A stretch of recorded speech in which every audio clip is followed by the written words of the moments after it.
lot of change, been through a lot of pain. Some things are not the same as they were a year ago, but all will be okay. I move on each and every day. The past is where it stays, way back a year ago. I've changed for the better this time. I thought I would never be fine. I strive just to say I'm alright, and for the first time in a long time I'm alright. I've seen a lot of change, been through a lot of pain. Some things are not the same as they were a year ago, but all will be okay. I move on each and every day. The past is where it stays, way back a year ago. Depending from where you start your trip to Cuba, you have different choices for checking in. There are 7 ports of entry on the island. Puerto de Vita, a popular hurricane hole, Cayo Coco in the middle of the island, Varadero, the touristic center, and Hemingway Marina close to Havana. And on the south side you have Cayo Largo, Cienfuegos, and in the far east, Santiago de Cuba. That's where we checked in.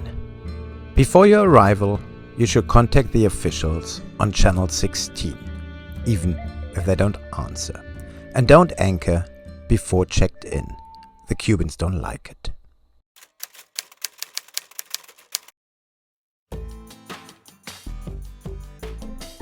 When you arrive in Santiago, the first thing you see is a massive fortress. The entrance is easy, but be aware of the fishermen floating in tires. You have to moor at the Dominican Marina, right at the entrance of the big bay. You are not allowed to anchor anywhere else. Even by dinghy, you can't go to Santiago directly. The marina is located in the second bay on starboard, and it's a nice and safe anchor spot too. Just the big commercial boats are allowed to go deeper in the bay. One problem in Santiago is a big power plant, which produces sometimes a kind of acid rain, which makes these nice dots on the boat. And at the end of the bay there is Santiago, the city where the revolution started more than 60 years ago. The marinas in Cuba are all state-owned and called Marlin. The prices are everywhere the same and the condition is more or less pretty poor. But wherever you go, you will have a warm welcome. Just for checking in, you have to dock your boat. Later on, you can go on anchor. If you stay at the jetty, make sure that you don't bring the paint to your boat. It's a mess. You find immigration, customs and health directly in the marina. The process is pretty easy and doesn't take that long, maybe half an hour. For Cuba, you need a visa. It costs you $75 per person. Additional, you pay $30 per person for health and another $55 for the cruising permit. In total, you pay $265 for 2 persons and 1 boat. And just in case you have a dog, that's no problem. All the dog needs is a rabies vaccination. For a 42 feet monohull, you pay around $30 per night at the jetty and $9 on anchor in front of the marina. And don't expect to get fresh water at the jetty or diesel at the petrol station. Sometimes you are lucky, most of the time not. Santiago is famous for the Cuban music, and it's easy to spend a couple of evenings in different bars.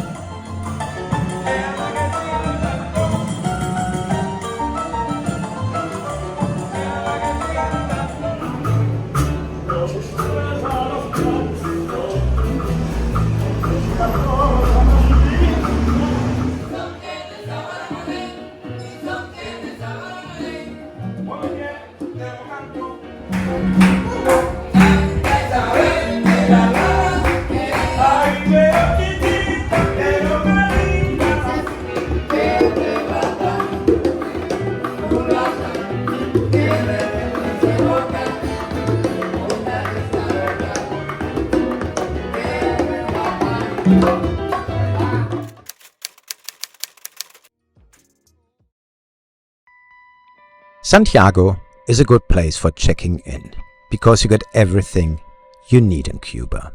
From Santiago, we sail to the west, and it's an amazing trip. At the beautiful coastline, you will find a lot of fishing villages and safe anchorages. The biggest risk is to hit a whale. While sailing at the south coast, we saw a couple of them.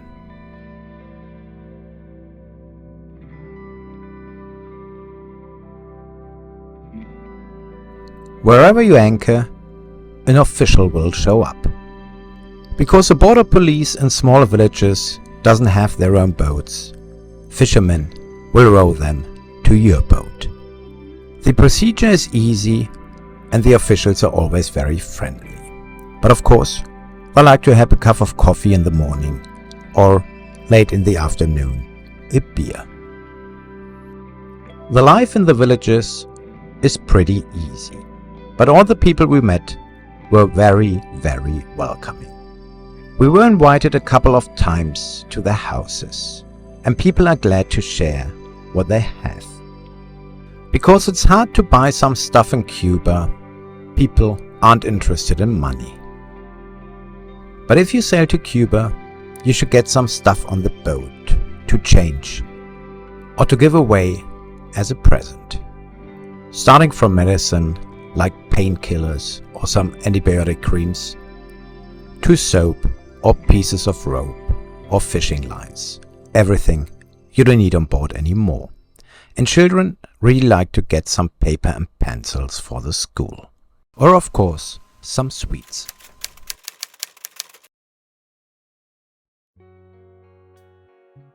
Sailing in Cuba is different. You need a good preparation because on the smaller villages it's hard to get any food. This is a shop called Panamericana. They are everywhere, but normally they don't have much. At least the rum selection is quite good, and you get tobacco and normally beer. These Swedish sailors are looking desperately for some biscuits. And even if you find a bakery, normally, everything's empty. But sometimes you find even farmer markets, like in Cienfuegos, every Saturday.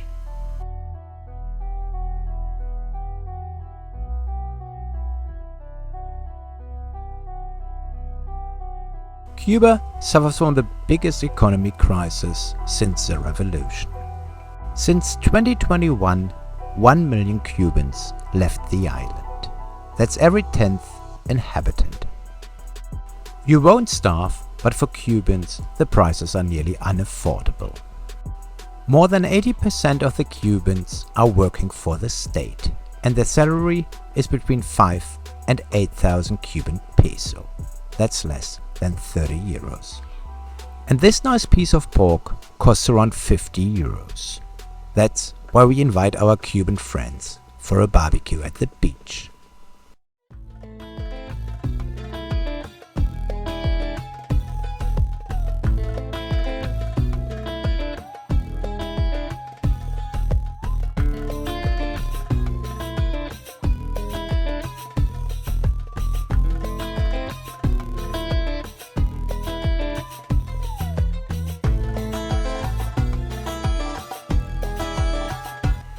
And because Cubans are such nice people, our friends shared the meat with all the poor guys on the beach, instead of having it for the next days for themselves.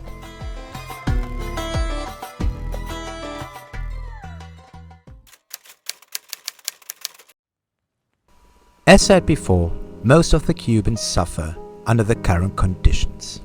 Even doctors and engineers just get around 8,000 peso a month. The Cuban peso is the only existing currency on Cuba right now. There used to be the Cook, a dollar-related currency mostly used by tourists, but it's not existing anymore. If you change money on the black market, make sure you get the right currency. The one with the faces is the right one. The official changing rate is 25 peso for $1. But even at the bank, you get 150. and on the black market, in the meantime, more than 350. In the marinas, in bigger shops and most of the restaurants, you pay in US dollar and you can use your credit card, unless you are not American. Also, euros are always welcome. ATMs are hard to find, and if so, you get the changing rate of the banks. You don't want that. That's why it is important to have enough cash on board. And for all US sailors, you can get a Cuban debit card. You put money on it and use it like usual. The Gardens of the Queen are an amazing sailing area.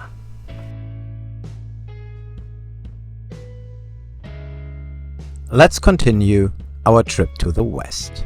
In Cabo Cruz, a very nice fishing village, you have to make a decision. If you want to sail in the inner side of the big reef or on the outer side.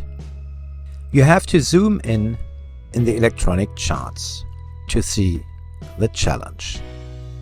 There is a huge reef 20 to 30 sea miles far away from the coastline. And on the inner side, you have hundreds of small uninhabited islands. If you decide to sail in the inner reef, you will get a big reward. Navigation is quite tricky and reminds a little bit on sailing in the shallow waters of the Bahamas. But you will find great spots without any other sailing boats. The fishing grounds are amazing. And in the inner reef, you have really good sailing conditions. Normally, there are no waves. And because all of the small islands are uninhabited, there is also no coast guard. Wherever you like, you can drop the anchor. The only boats you will spot are small fishing boats. And if you like lobster, you found heaven. You just have to dive a little bit and pick them up. And if you are not successful, don't worry, fishermen will come to visit you and bring you lots of fish for free as a gift. Oh!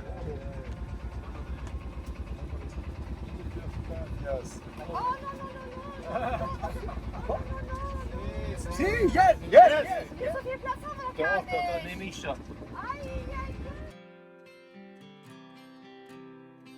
These fishermen tied up to our boat and gave us tons of fish. Actually, they prepared the fish for us too. We shared a few beers with them, so they were happy and we were much happier.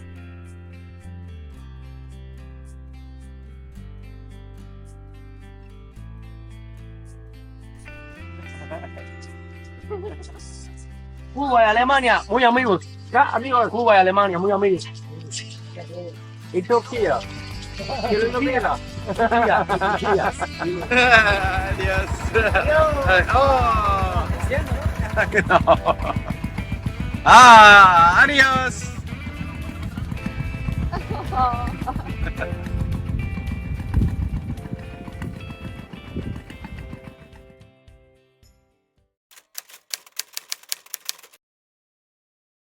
When we checked in Cuba, customs asked if we have Starlink on board. We said yes and were allowed to use it, and it worked perfectly the whole 3 months. Actually, you are not allowed to bring it on shore, but that wasn't our plan. One of the most asked questions is about Wi-Fi and mobile phone connection. Actually, it works pretty good. But Cubacell, the only phone company on the island, is not working with foreign companies. But you can get a local SIM card at a Cubacell office, if it's open, or if they have electricity. The easier way is to get it on the black market for around $30. And they have public hotspots on Cuba. But to connect to the hotspots, you need to have a code. And this code you can also buy at the official offices. But if you find the hotspot, the net is really weak. Our hearts beat to the city streets. We began to feel the fire. We spent more than 2 weeks on the small islands. Some of them just covered with mangroves, others with sandy beaches. Besides us and our friend, there was just one more sailboat. We lived kind of a Robinson Crusoe life, and we enjoyed it. We wanna chase the night, wanna dance to the light, pull the stars from the sky, just two hearts running wild. Never sleep, never stop, as we shout from the top. We're gonna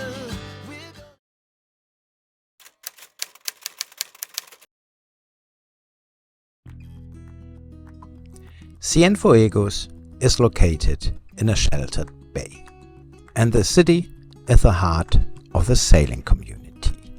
You even have some charter companies here. And this is the old yacht club.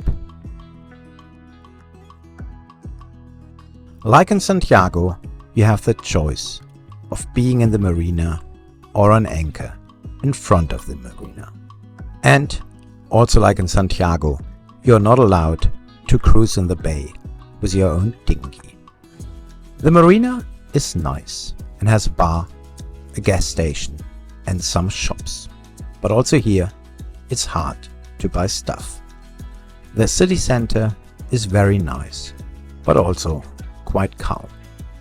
Cienfuegos used to be a touristic town, but after COVID, tourism is down. And even if you find lots of shops and boutiques, normally they are all empty.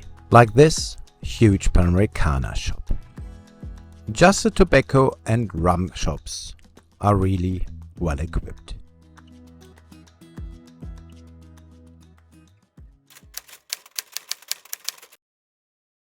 Cienfuegos is a beautiful town, but also a good start for traveling inside Cuba.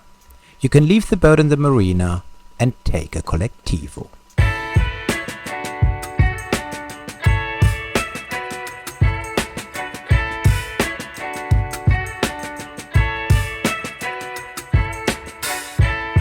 Trinidad is a must-see in Cuba, and it's only 1 hour away from Cienfuegos.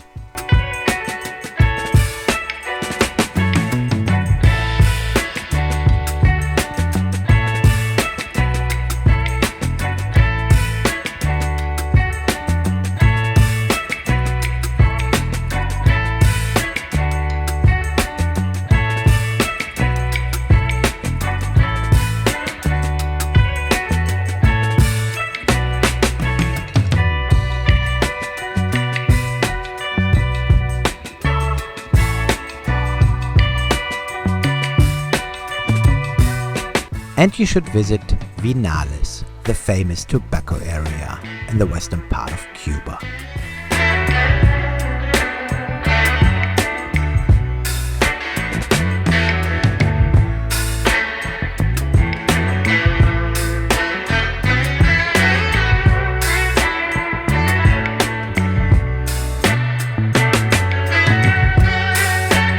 And of course, Havana, the capital. It's easy to stay there more than a week.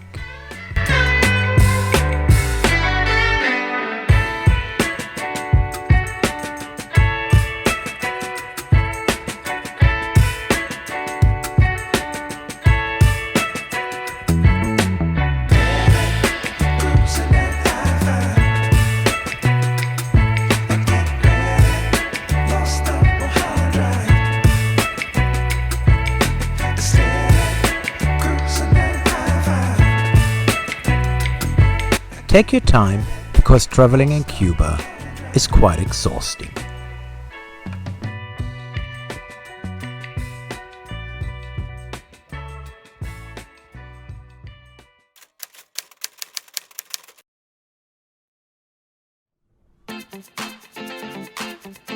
Close to Cienfuegos, is probably the best sailing area on Cuba.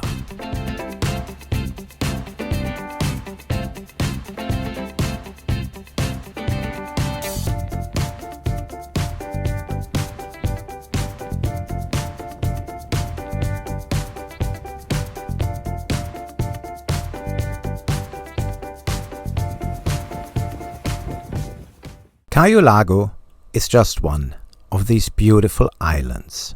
You can anchor or go to the marina, probably the best in Cuba. Because all the marinas belong to the state, the prices are everywhere the same.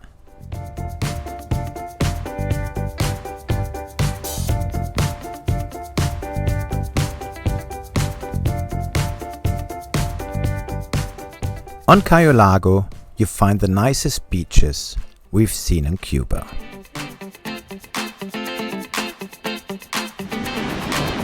Aber echt? Boah.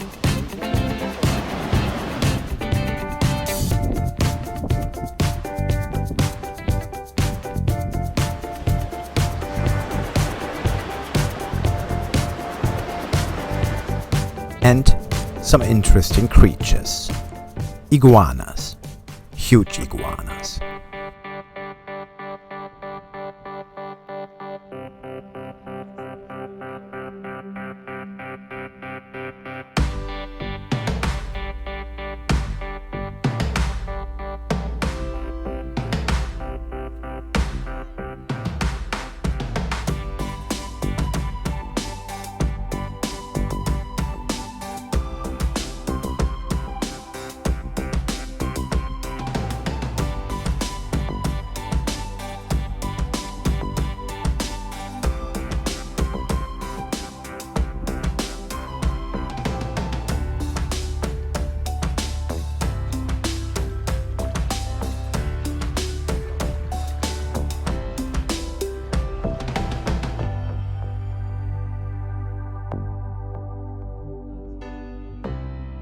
But also the other islands in West Cuba are amazing, like Cayo Campo.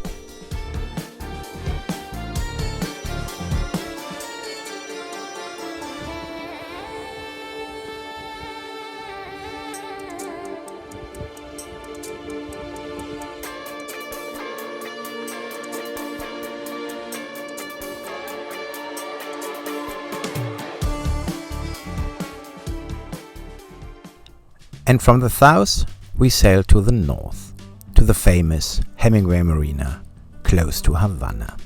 The entrance is a bit tricky, because it's just a small inlet between the reef. In heavy northerly winds, it's impossible to enter the marina, because of the high waves. Anyhow, the Coast Guard will close the marina in heavy weather. Hemingway Marina is a perfect place to stay when you want to visit Havana. Sad to see that just a few foreign boats are here on mooring.